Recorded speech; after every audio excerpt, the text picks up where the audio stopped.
Hi, Katie. Thank you so much for being here on Abundant Self.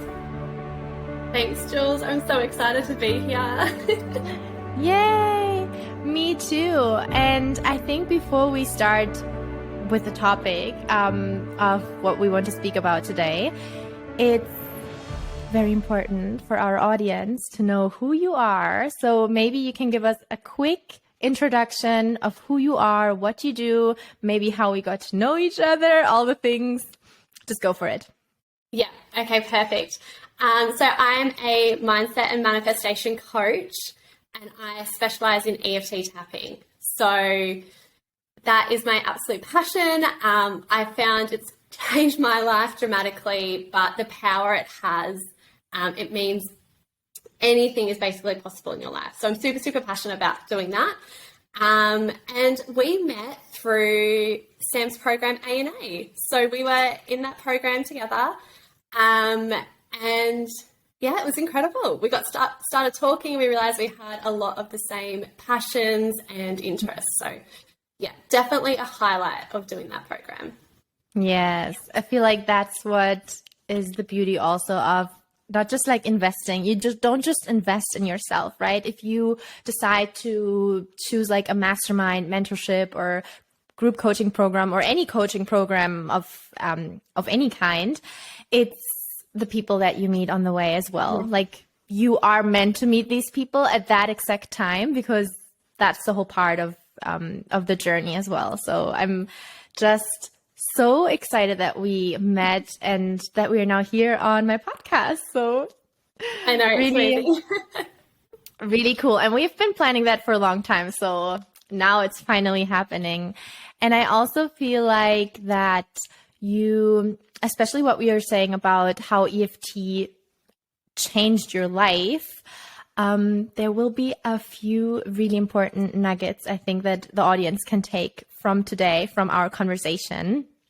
And maybe to get a little bit now into your story and to who you are today, because you haven't always been a mindset coach and changed by EFT, right? So do you want to tell us a little bit about your background story, maybe the peanut allergy, how you healed your allergies, because this is a very, very important piece of information, I think.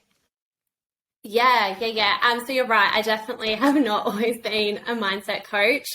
I was very much on the corporate path, an accountant, which people are normally pretty shocked to hear that I'm an accountant. Maybe one of the nicest ones you've met. But yeah, I was very much like traditional, follow the plan, go to uni, get the partner, get married, and get a corporate job, and that's it. And 18 months ago is when I started getting into this work. So I actually had just married my then boyfriend. We'd been together our whole entire 20s.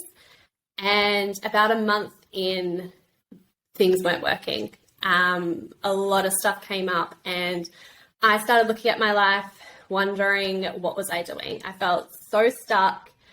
And I just knew I needed help. I knew I had to do something different. I knew I had to change.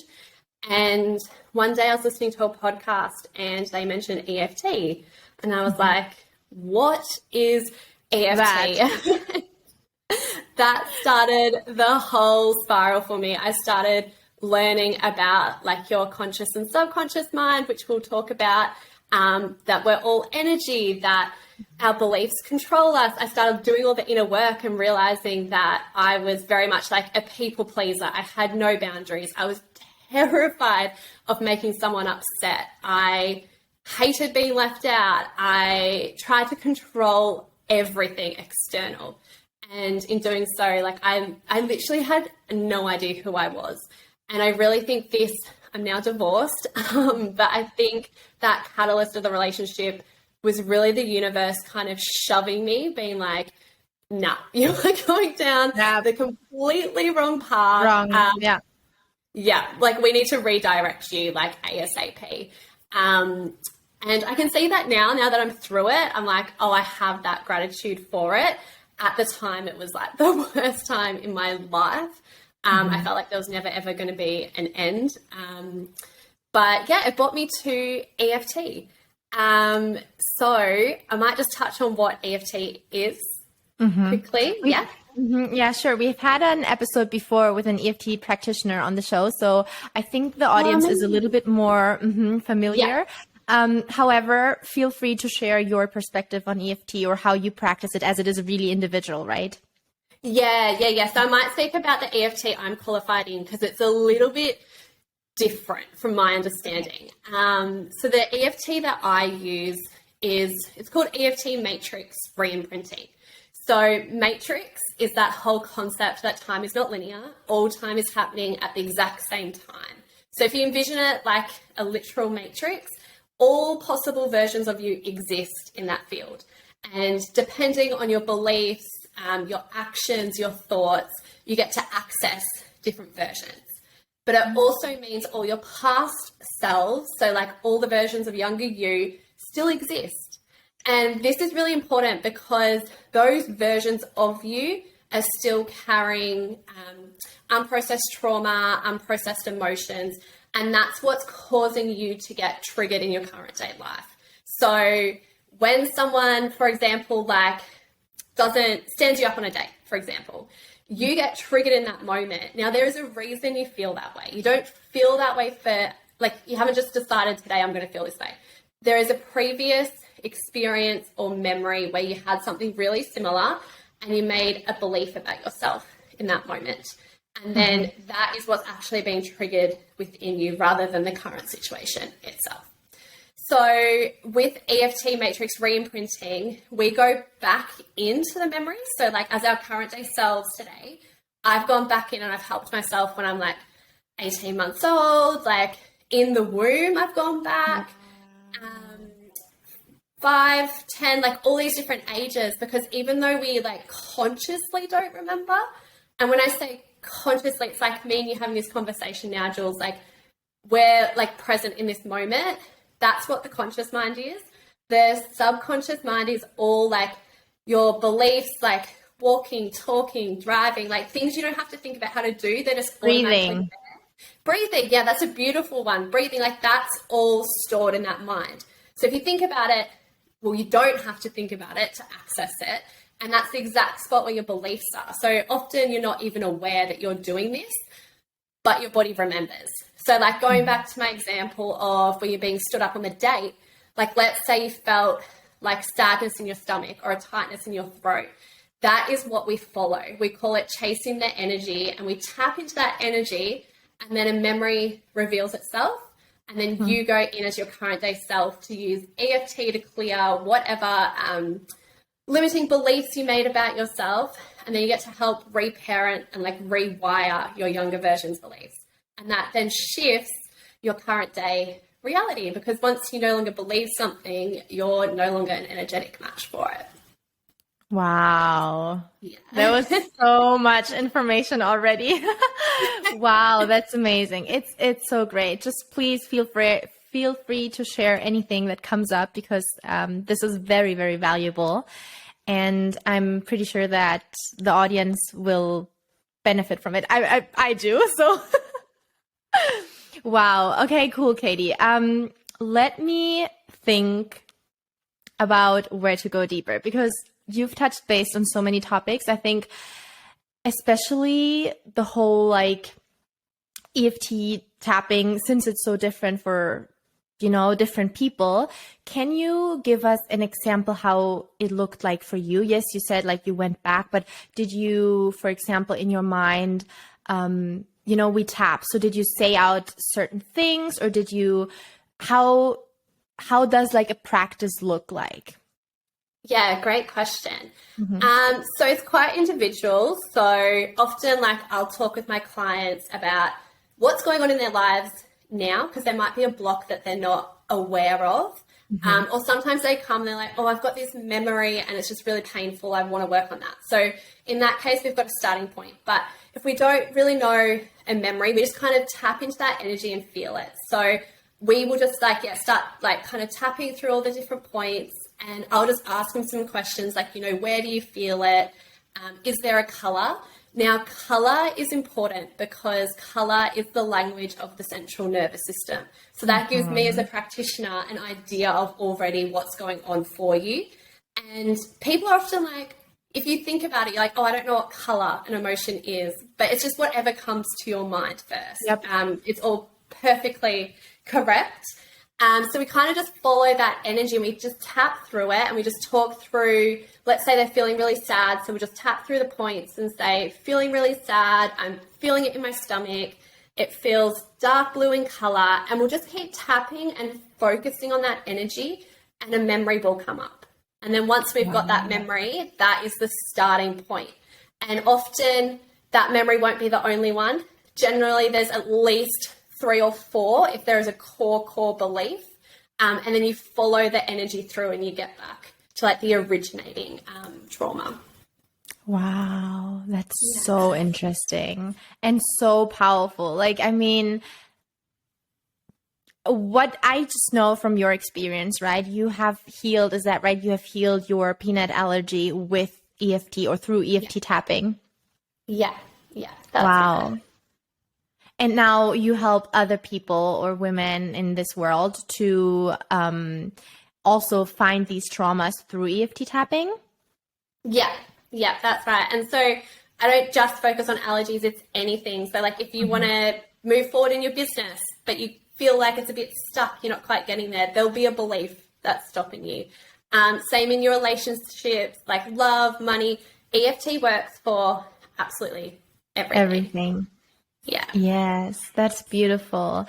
And of course, just share what you feel called to share. Now, when we go back, maybe someone is listening who feels right now how you have felt in a time where just everything feels like it's collapsing. And, you know, you said it was one of the most challenging times of your life. Now, looking back, you know, it was a complete redirection and you just had to remove yourself from this situation in order to create something even better and an even brighter future for yourself.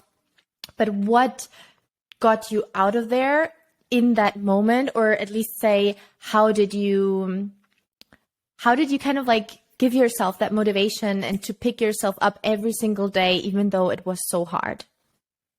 Yeah, good question. I think because it was so bad, it was like it couldn't get any worse. And it was like like I was so far down, all I had was to try and move up.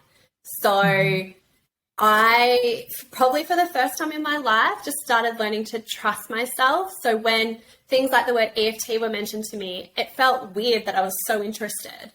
But I followed that pull. I was like, okay, I'm going to go look into it. So I really started learning to like trust myself again and kind of build that connection with my intuition that I'm obviously not interested in it for no reason, right? Because I'm a practitioner, it's healed my allergy, which has been amazing. But I think I just had a lot of, like, I'm pretty stubborn and I just had a lot of determination because things were so bad that I'm like, this is not how life's supposed to be. Like life, I'm deciding right here, right now, even though it's awful, it's going to be better than this. And I was just committed every day just to trying to make myself be a little bit better than what I was yesterday. Or just learn one more thing. Or even if it meant like crying for 5 minutes, that was still a good thing because I was releasing something. I was, you know, being in touch with my emotions. Yes. So inspiring. So inspiring, Katie, honestly. It's incredible what you've gone through. And also now seeing the outcome of you being empowered, feeling fulfilled, and on your mission also, or on this mission to help as many people possible go through something that you have gone through. It's a blessing. And you can be very proud of yourself. Oh, thank you. I really think you have to go through things, right, to get the learning on the other side. Like if I never had a peanut allergy, I would never, like unknowingly, I guess, gone looking for a solution. I never would have realized that allergies are a trauma and that you can heal them. So even though it was like a challenging thing to have basically my whole life, I'm also very, very grateful because now I get to help other people. Allergies don't have to exist. Okay, so that's an interesting point. So you say that, no, for real, because I feel like a lot of people think you just have to live with your allergy, right? If you have an allergy, even like for cucumbers or whatever it is, like, well, I'm just going to not eat that. And so do you say it doesn't have to be that way? Exactly. Yeah. I feel like I'm the living proof because my allergy was anaphylaxis. So that means deadly. If I ate a peanut, my throat would close, my lips would swell. I would have to be rushed to hospital. I had to have an EpiPen. Otherwise, I would have died. And it was even to the point if I could smell peanut butter, if someone used the microwave at work that had like satay or something in it, and I put my food in afterwards, I would still get a response. So I was like the most allergic you could be to it. And actually today is the 7-month anniversary of me healing it. So happy 7 months to me. Congratulations. That's incredible. So now for 7 months, you've been free of any symptoms whatsoever for 7 months. Correct. Yeah. So I eat peanut butter, satay, picnics, like all of that. I eat every single day now, and I owe it all to EFT tapping. Wow. Now, how does that work? Like, I'm still in shock. How can you say that through EFT tapping, like allergies would like they don't have to exist? Like, what? You know what I mean? I feel like it's just so. And I'm sure I'm not the only one. I'm sure like other people are listening right now being like, wow, that's so interesting. Like I should have a look into this EFT tapping thing. Might have a lot of benefits. 100%. Yeah, it sounds wild. Like sometimes I'm even like, oh, I healed my allergy. Like, because you get told from such a young age that you can't heal it. Like it's incurable. This is you. You're always going to be this way. And as a kid, you take that on. Like the doctor tells you, you're like, okay, I'm always going to be allergic. Yep. But what I learned in my experience is allergies are a trauma. Now, for a trauma to exist, there's always a belief. So a trauma can be, and for allergies, it's on a scale, it's on a spectrum. So for me, being anaphylactic, that's the highest you can go on a trauma scale for allergies. So my trauma, my core memory that caused it was very, very traumatic for me. So people who don't have an EpiPen, they still had a trauma, but it's a lesser trauma. And that all comes down to the belief that you formed. So when I might just talk to trauma a little bit and then I'll jump into the beliefs generally for allergies, but trauma, your brain takes a snapshot when it happens. So when something happens that you can't process, it's all too overwhelming, you shut down. And your mind, you freeze in that moment. And your mind takes like a photo of the scene. So it captures everything that's in the photo that you can physically see, but it also captures things you can smell, that you can taste, that you can hear. So all your senses are covered. And then you form a belief and your brain links the two. So anything that was in that trauma, it now associates with that belief. And your body is ultimately trying to keep you safe. So if you have a belief, like I did, that I was going to die, and then in my memory was a peanut, my brain made the connection. So anytime a peanut was near me, my brain's like, nah, you are going to die. And it would shut my throat to stop me from getting the peanut coming in. Because I was like, no, you're going to die. You're going to die if you have that. And that was my body's response. It was trying to protect me. And so for allergies, what I've learned since, because I've done a lot of digging in to see what other people's beliefs are, the core beliefs are generally, I'm going to die, or the world's a dangerous place. And so that then manifests out in an allergy, depending on what kind of, I guess, we call them aspects. So like what things you can see, what you can hear, what you can smell. And then the brain makes that connection. So I know. And then so with EFT, you get in and you break that connection apart. You go in and heal that belief. It no longer exists. And then you can eat peanuts. Now, I just want to say a disclaimer to your audience, because I'm sure there's people listening to this. I just want to say a huge disclaimer. Do not do this on your own. Like, do not decide to do tapping on your own and try and work on your beliefs and then go eat the food. We are not saying that at all. You need to do this work like I did with an experienced EFT practitioner.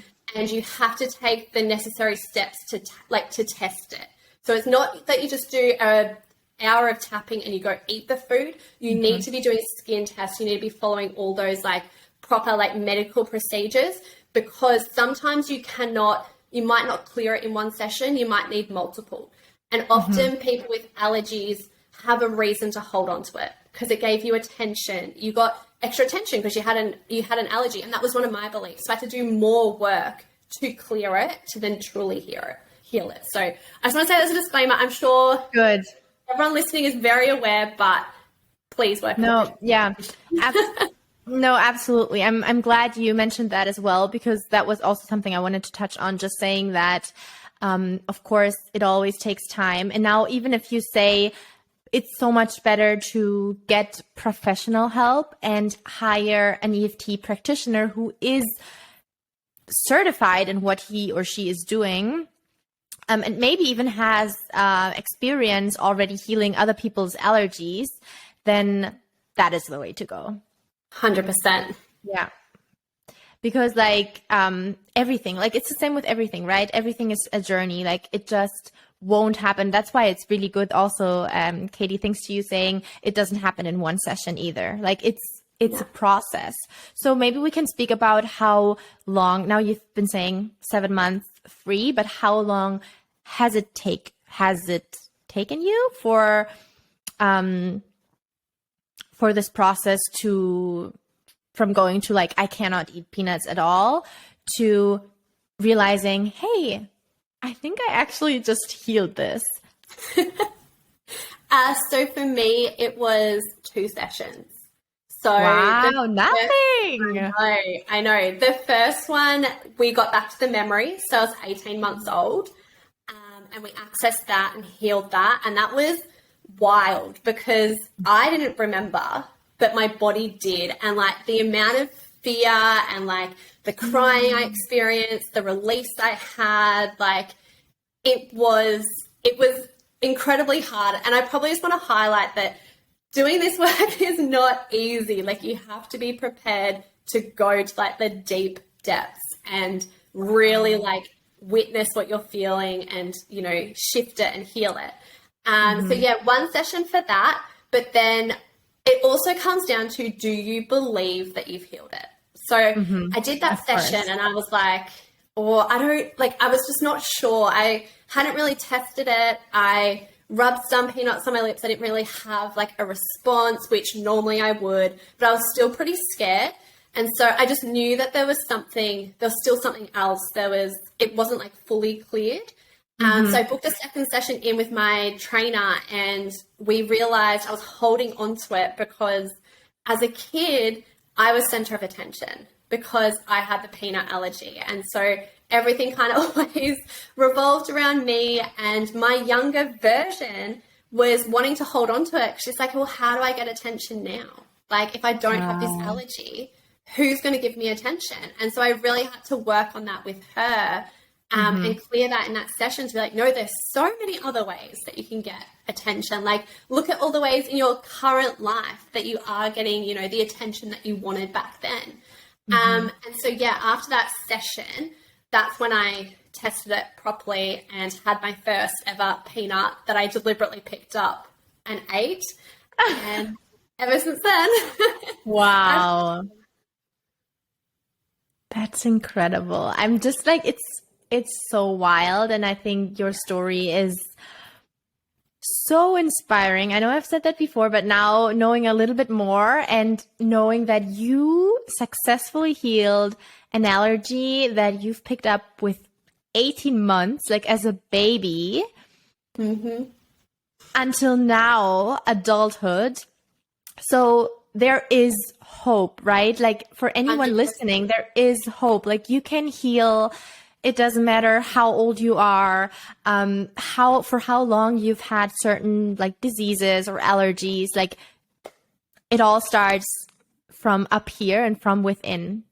It does. Yeah. I think that highlights one of my favorite quotes. Like disease is dis-ease in the body. And it all comes down to like unprocessed trauma and emotion, because then that all manifests out in diseases and allergies and symptoms, because your body's trying to speak to you. But I feel like we're very much taught if something's wrong, like you have to go to hospital, you have to get it fixed. And there is obviously 100%, hospitals are amazing at doing particular surgeries and stuff, but we're made to feel like something is really, really wrong and that we shouldn't question why we've got these symptoms or why it's happening.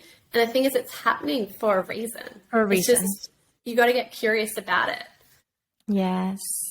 That's a really good point. And I think this is also a very beautiful way to close up this conversation of ours. Do you have one advice, one tip, or anything that is on your heart that you want to share with my audience or with now our listeners regarding hope or anything that comes up actually? Yeah, I think if you're feeling stuck right now, like you're looking at your life and you're not happy, I just want to let you know you can change it. Like if you feel there is a better life out there for you, it 100% is true. And that is a future version of yourself, which might sound wild, coming back and telling you that now. And I hope this conversation has inspired you a little bit to look into EFT, to start looking at your symptoms and doing the inner work, because you can change and you can heal. Yes. Oh, I love that so much. Katie, thank you so much for being here. Thank you for hopping on, sharing your wisdom, sharing parts of your story. Of course, to find you and find out more about you and maybe more details on your personal story, where can we find you? You can find me on Instagram. So it's the Katie Tyrek. So I'll spell it out. I'm going to link it in the show notes. Oh, perfect. I'll let you link it in the show notes then. Okay. Awesome. Great. Again, thank you so much for being here, and I hope you enjoyed this episode. So make sure to like, share, comment below, and give Katie a follow. Thanks for having me, lovely.